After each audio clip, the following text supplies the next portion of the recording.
Për kryetarin e Partisë Demokratike Sali Berisha, Shqipëria ka hyrë në një krizë të thellë politike dhe institucionale. Nga Sarajeva, në konferencën e Partisë Popullore Europiane, kryedemokrati komentoi protestat për çështjen e Zvernecit, si lëvizje që po kërcënojnë qeverinë Rama.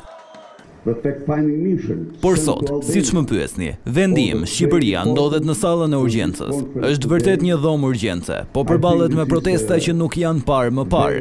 Dhe mënyra si kryeministri po i trajton është shumë cinike, madje më shumë se cinike. Sipas Berishës, duhet gjetur një zgjidhje për këtë situatë, e cila mund të përkeqësohet. Vendi im ka nevojë për një zgjidhje paqësore dhe civile, duke shmangur një përplasje të mundshme që mund ta kthejë vendin shumë vite pas, ose një regres të rënd. Lëvizja është e pandalshme. Ju them këtë, nuk është vetëm një lëvizje partisime, por është e pandalshme.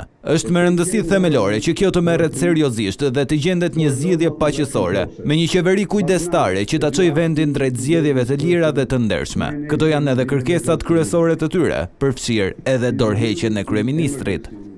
Kryetari i Partisë Demokratike u shpreh se qeveria nuk mund të vijojë të injorojë protestuesit.